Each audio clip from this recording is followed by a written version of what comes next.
I don't know how to build a dam. I don't know how to get 1 million people involved in anything. Well, let me tell you a secret. No one does when they begin. Ideas don't come out fully formed. They only become clear as you work on them. You just have to get started. What do you use as a measure of success in your life? Measure of success, I'd say, like how many useful things can I get done? Day-to-day basis, wake up in the morning. How can I be useful today? Yeah. Maximize utility, area under the curve of usefulness. Very difficult to be useful at scale. I have to ask the bigger picture question about the two companies pushing humanity forward out towards the stars, Blue Origin and SpaceX. Are you competitors, collaborators? Which and to what degree? Well, I would say, just like the internet is big and there are lots of winners at all scale levels. I mean, there are half a dozen giant companies that, the internet has made, but there are a bunch of medium-sized companies and a bunch of small companies, all successful, all with profit streams, all driving great customer experiences. That's what we want to see in space, that kind of dynamism. And space is big. There's room for a bunch of winners, and it's going to happen at all scale levels. And so, SpaceX is going to be successful for sure. I want Blue Origin to be successful, and I hope there are another, 5 companies right behind us. There's always problems in life. There's this problem, solve that problem. But there need to be things that inspire you. There need to be things that make you glad to wake up in the morning and say, I'm looking forward to the future. And one of the fundamental things, one of the most American values that I love is optimism. And this feeling like we're gonna make the future good. We're gonna make it good.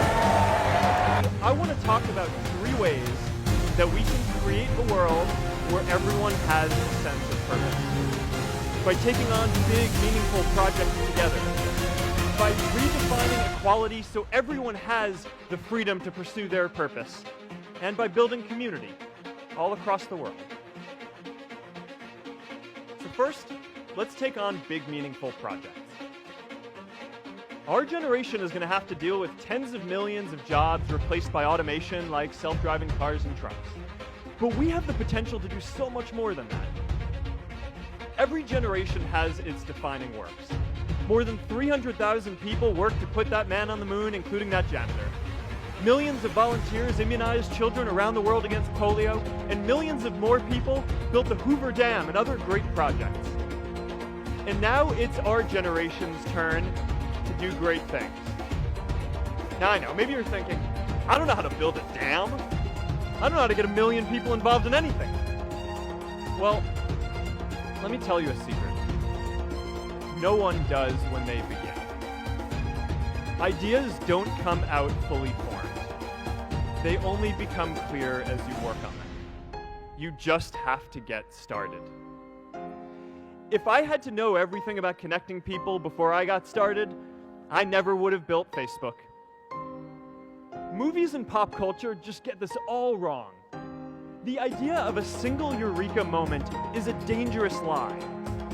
It makes us feel inadequate because we feel like we haven't had ours yet. And it prevents people with seeds of good ideas from ever getting started in the first place. Oh, and you know what else movies get wrong about innovation? No one writes math formulas on glass, okay? All right, that's not a thing, okay?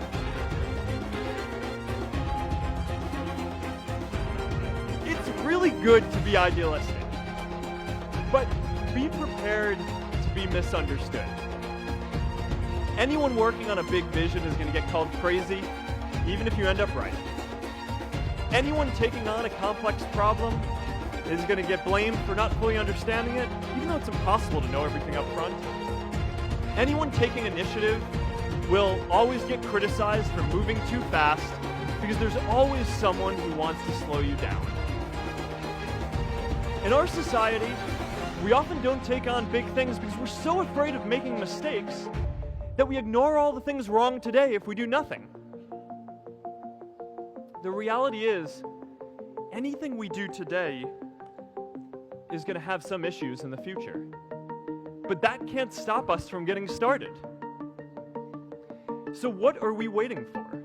It is time for our generation-defining great works. How about stopping climate change before we destroy the planet and getting millions of people involved, manufacturing and installing solar panels?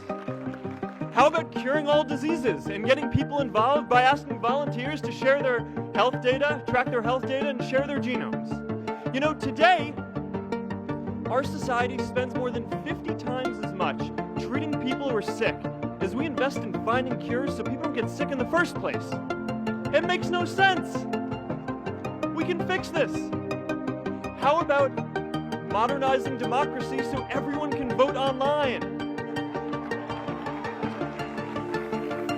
And how about personalizing education so everyone can learn? These achievements are all within our reach. Let's do them all in a way that gives everyone in our society a role. Let's do big things, not just to create progress, but to create purpose.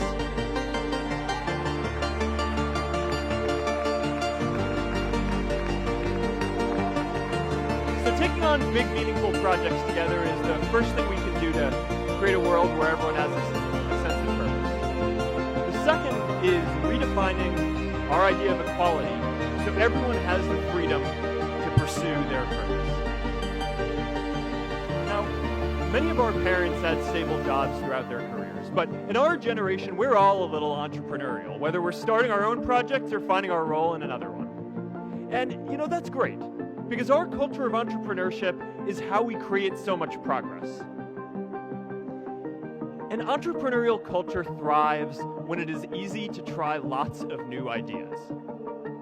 Facebook wasn't the first thing I built. I also built chat systems and games, study tools and music players, and I'm not alone. J.K. Rowling got rejected 12 times before she finally wrote and published Harry Potter. Even Beyoncé had to make hundreds of songs to get Halo. The greatest successes come from having the freedom to fail. Now, today, we have a level of wealth inequality that hurts everyone. When you don't have the freedom to take your idea and turn it into a historic enterprise, we all lose. And right now, today, our society is way over-indexed on rewarding people when they're successful, and we don't do nearly enough to make sure that everyone can take lots of different shots. Now, let's face it, there is something wrong with our system when I can leave here and make billions of dollars in 10 years, while millions of students can't even afford to pay off their loans, let alone start a business.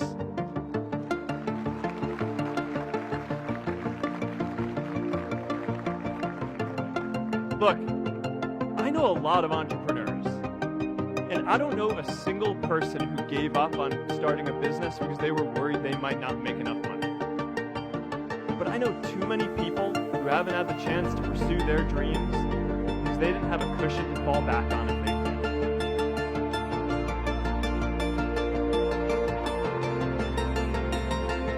We all know you don't get successful just by having a good idea or working hard. You get successful by being lucky. If I had to support my family growing up instead of having the time to learn how to code, if I didn't know that I was going to be fine, Facebook didn't work out, then I wouldn't be standing up here today.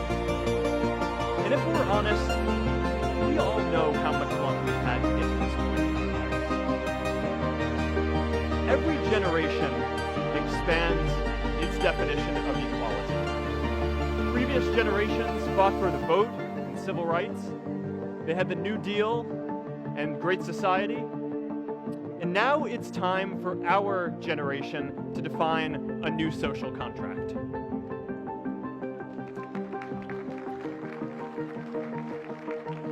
We should have a society that measures progress not just by economic metrics like GDP, but by how many of us have a role we find meaningful. We should explore ideas like universal basic income to make sure that everyone has a cushion to try new ideas.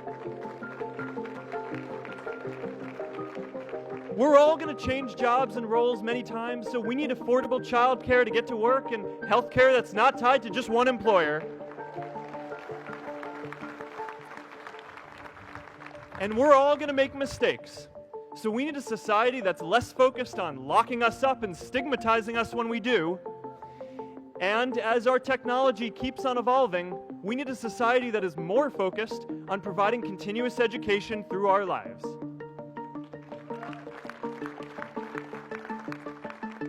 And yes, giving everyone the freedom to pursue purpose isn't going to be free.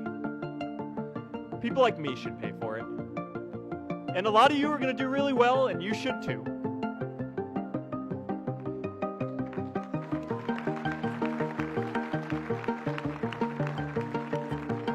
That is why Priscilla and I started the Chan Zuckerberg Initiative and committed our wealth to promoting equal opportunity.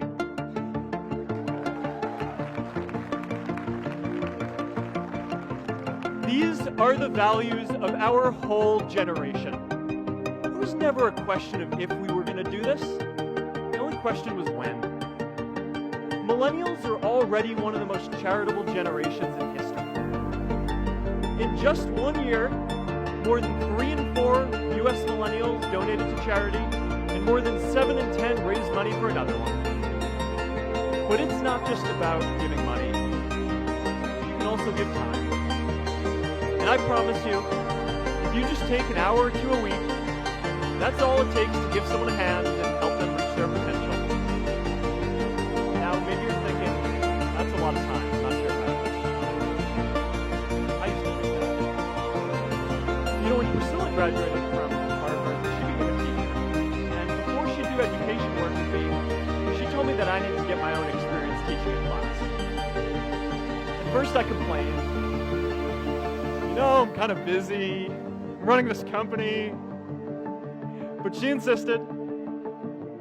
So I taught an after-school program at the local Boys and Girls Club on entrepreneurship. I taught those kids lessons on product development and marketing, and they taught me what it was like growing up feeling targeted for your race, and what it's like having a family member in prison. I shared stories of my time in school, and they shared their hope that one day they would get to go to college too. For 5 years, I've had dinner with those students every month. One of them even threw Priscilla and me our first baby shower. And next year, they're going to college. Every one of them, first generation in their families. We can all make time to give someone a hand. Let's give everyone the freedom to pursue purpose, not just because it's the right thing to do, but because when more people can turn their dreams into something great, we are all better for it.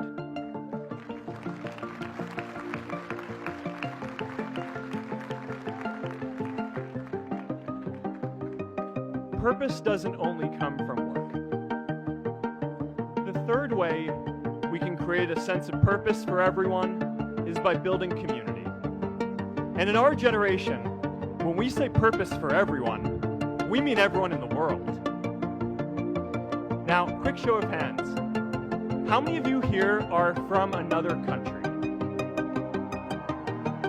All right, now keep your hands up. How many of you are friends with one of these folks? Now we're talking. See, we have grown up connected. In a recent survey of millennials around the world, asking what most defines our identity, the most popular answer wasn't nationality, ethnicity, or religion. It was citizen of the world. That's a big deal. Every generation expands the circle of people we consider one of us. And in our generation, that now includes the whole world. We understand that the great arc of human history bends towards people coming together in ever greater numbers, from tribes to cities to nations to to achieve things that we could not on our own. We get that our greatest opportunities are now global. We can be the generation that ends poverty, that ends disease. And we get that our greatest challenges need global responses too. No country can fight climate change alone or prevent pandemics. Progress now requires coming together, not just as cities or nations, but also as a global community. But we live in an unstable time. There are people left behind by globalization across the whole world. And it's tough to care about people in other places when we don't first feel good about our lives here at home. There's pressure to turn inwards. This is the struggle of our time. The forces of freedom, openness, and global community against the forces of authoritarianism, isolationism, and nationalism. Forces for the flow of knowledge, trade, and immigration against those who would slow them down. This is not a battle of nations. It is a battle of ideas. There are people in every country for more global connection, and there are good people against it. And this isn't going to be decided at the UN either. It's going to happen at the local level when enough of us feel a sense of purpose and stability in our own lives that we can start to open up and care about everyone else too. And the best way to do that is to start building local communities right now.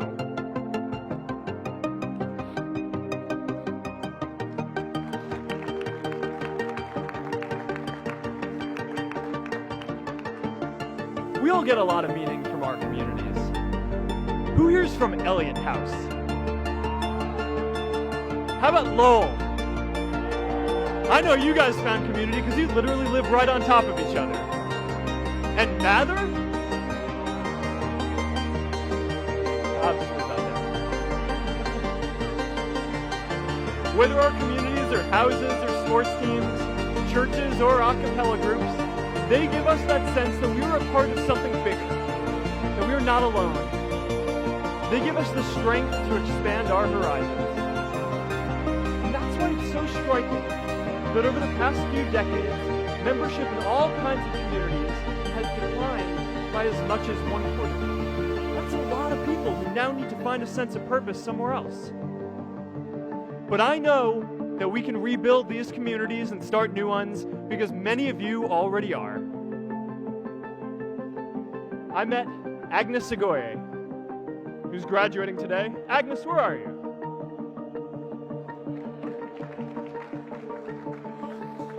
Agnes spent her childhood navigating conflict zones with human trafficking in Uganda, and now she's trained thousands of law enforcement officials to keep communities safe.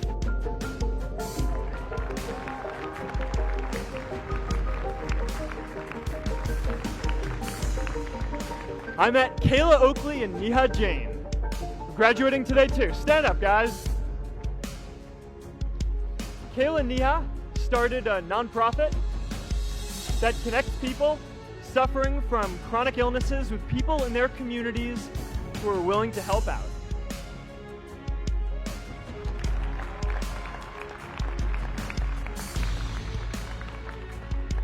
And I met David Razu Aznar, who's graduating from the Kennedy School today. David, stand up. David is a former city councilor who fought to make Mexico City the first Latin American city to pass marriage equality, even before San Francisco.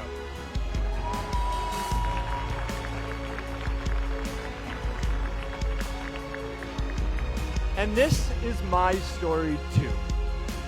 A student in a dorm, connecting one community at a time, and keeping at it until one day we can connect the whole world. Change starts local. Even global change starts small with people like us. In our generation, the struggle of whether we connect more, whether we achieve our greatest opportunities, comes down to this: your ability to build communities and create a world where every single person has a sense of purpose.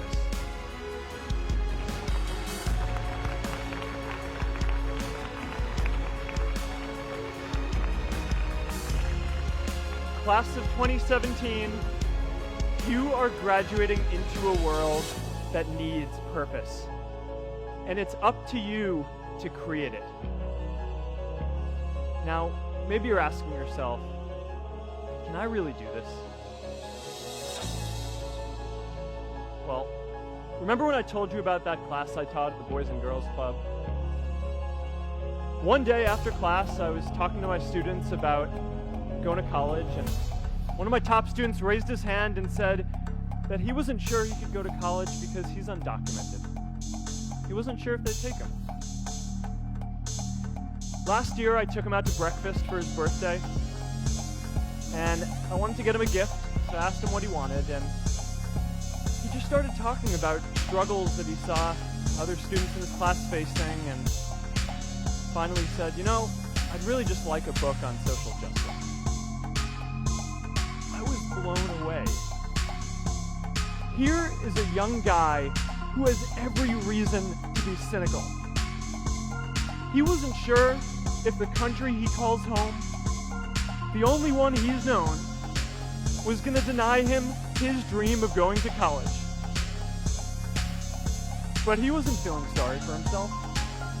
He wasn't even thinking of himself. He has a greater sense of purpose, and he's going to bring people along with him.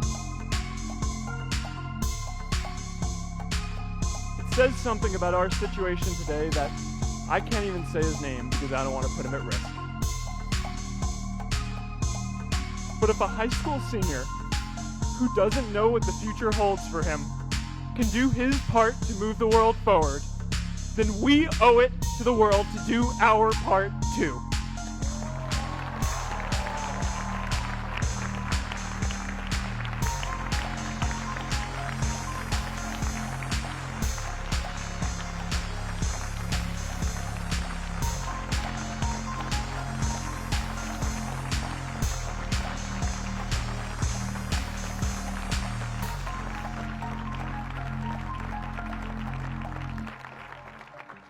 So before you walk out those gates one last time, and as we sit here in front of Memorial Church, I'm reminded of a prayer, Misha Berach, that I say whenever I face a big challenge, that I sing to my daughter, thinking of her future when I tuck her in at night. And it goes, may the source of strength, who's blessed the ones before us, help us find the courage to make our lives a blessing. I hope you find the courage to make your life a blessing. It is hard to imagine life without Amazon.com, even for someone of my advanced age. After all, where else can a few clicks of a mouse take you from the latest novel by Toni Morrison to an 18th century edition of the works of John Locke, having stopped in power tools and women's shoes along the way. Yet the founder and chief executive officer of the world's largest e-tailer, whose net sales surpassed $24.5 billion in 2009, is only 46 years old. And Amazon.com has only existed since 1995, making it even younger than the class of 2010. The moral of this story is that the right idea in the right hands at the right time can change the way we lead our lives. The idea in this case was harnessing the power of the nascent internet to create a virtual bookstore of limitless proportions. The hands were those of our speaker, Jeff Bezos, a self-described nerdy computer science and electrical engineering major who graduated from Princeton with highest honors in 1986. And the time was 1994, when he and his wife, Mackenzie Tuttle Bezos, of the class of 1992, exchanged the security of Wall Street, where they worked at D.E. Shaw and Company, for the uncertain prospects of a dot-com startup. But then, as Jeff points out, failure is an essential component of innovation and invention. If you know it's going to work, it's not an experiment. And Amazon.com was nothing if not a grand experiment. Working on improvised tables in the garage of his Seattle home and using his parents' savings as startup capital, Jeff defied the forces that cause most young companies to fail.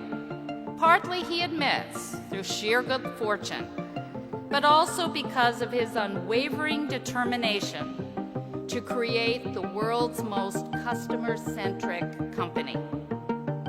And as he notes in his company's latest annual report, of the 452 goals that Amazon.com has set for itself this year, 360 of them will directly affect the customer experience, while the word revenue is used on only 8 occasions.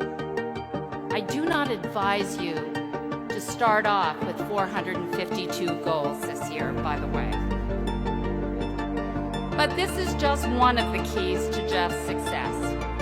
Another lies in his exceptional ability to marry commerce and technology in creative ways, in his sheer inventiveness and willingness to take the risks inherent in this process. Indeed, the history of Amazon.com is one of daring leaps. One such leap involved creating the capacity to search inside the books sold by his company, not by designing a modest pilot project, but by committing the resources to make it possible to scour the text of more than 120,000 volumes when this feature debuted in 2003. Other innovations have included one-click shopping, online product reviews by customers, and of course, the Kindle reading device, which we test drove in 3 courses this fall. Mirroring the rapid growth of Amazon itself, the number of books available through the U.S. Kindle store topped 460,000 in 2009, just 2 years after its launch. And there's no turning back. Our vision is every book, every printed, in any language, all available in less than 60 seconds, Jeff has stated. An audacious proposition, to be sure, but as Albert Einstein once observed, if at first the idea is not absurd, then there is no hope for it. Perhaps the American Academy of Achievement summarized our speaker's impact best when it noted, having already revolutionized the way the world buys books, Jeff Bezos is now transforming the way we read them as well. I like to think that Princeton helped to lay the groundwork for this revolution. Dreamer and doer, entrepreneur and engineer, refreshingly unassuming even in the face of unimaginable success, Jeff has done his alma mater proud. It is a true honor and pleasure to welcoming him back to Old Nassau today. As a kid, I spent my summers with my grandparents on the ranch in Texas. I helped fix windmills, vaccinate cattle, and do other chores. We also watched soap operas every afternoon, especially Days of Our Lives. My grandparents belonged to a caravan club, a group of Airstream trailer owners who traveled together around the U.S. and Canada. And every few summers, we'd join the caravan. We'd hitch up the Airstream to my grandfather's car, and off we go, in a line with 300 other Airstream adventurers. I loved and worshipped my grandparents, and I really looked forward to these trips. On one particular trip, I was about 10 years old. I was rolling around in the big bench seat in the back of the car. My grandfather was driving, and my grandmother had the passenger seat. She smoked throughout these trips, and I hated the smell.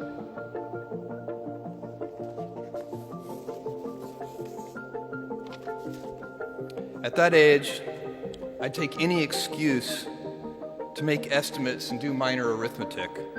I'd calculate our gas mileage, figure out useless statistics on things like grocery spending. I'd been hearing an ad campaign about smoking. I can't remember the details, but basically the ad said, every puff of a cigarette takes some number of minutes off of your life. I think it might have been 2 minutes per puff. At any rate, I decided to do the math for my grandmother. I estimated the number of cigarettes per day, estimated the number of puffs per cigarette, and so on.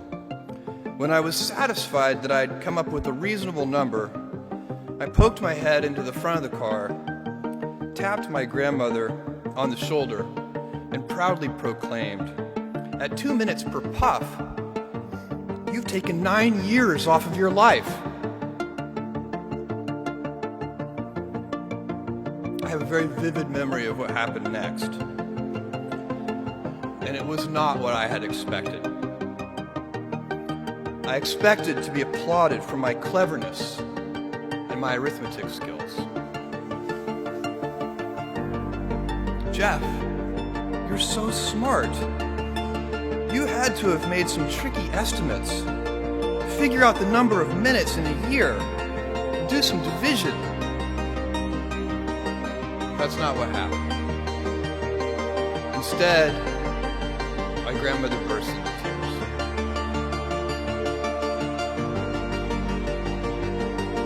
I sat in the back seat, didn't know what to do, while my grandmother was crying. My grandfather, who'd been driving in silence, pulled over onto the shoulder of the highway. He got out of the car and came around and opened my door, waited for me to follow. Was I in trouble? My grandfather was a highly intelligent, quiet man. He had never said a harsh word to me, and maybe this was to be the first time. Or maybe he would ask that I get back in the car and apologize to my grandmother. I had no experience in this realm with my grandparents, and no way to gauge what the consequences might be. We stopped beside the trailer. My grandfather looked at me, and after a bit of silence, he gently and calmly said, "Jeff, one day you'll understand that it's harder to be kind than clever."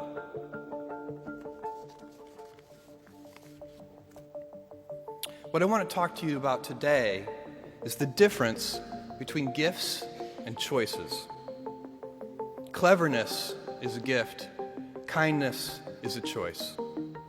Gifts are easy. They're given after all. Choices can be hard. You can seduce yourself with your gifts if you're not careful. And if you do, it'll probably be to the detriment of your choices. This is a group with many gifts. I'm sure one of your gifts is the gift of a smart and capable brain. I'm confident that's the case because admission is competitive. And if there weren't some signs that you're clever, the dean of admissions wouldn't have let you in. Your smarts will come in handy because you will travel in a land of marvels. We humans, plodding as we are, will astonish ourselves. We'll invent ways to generate clean energy, and a lot of it. Atom by atom, we'll assemble small machines that can enter cell walls and make repairs. This month comes the extraordinary but inevitable news that we've synthesized life. In the coming years, we'll not only synthesize it, but engineer it to specifications. I believe you'll even see us understand the human brain. Jules Verne, Mark Twain, Galileo, Newton, all the curious from the ages would have wanted to be alive, most of all, right now. As a civilization, we will have so many gifts, just as you as individuals have so many individual gifts as you sit before me. How will you use these gifts? And will you take pride in your gifts or pride in your choices? I got the idea to start Amazon 16 years ago. I came across the fact that web usage was growing at 2,300% per year, and I'd never seen or heard of anything that grew that fast. And the idea of building an online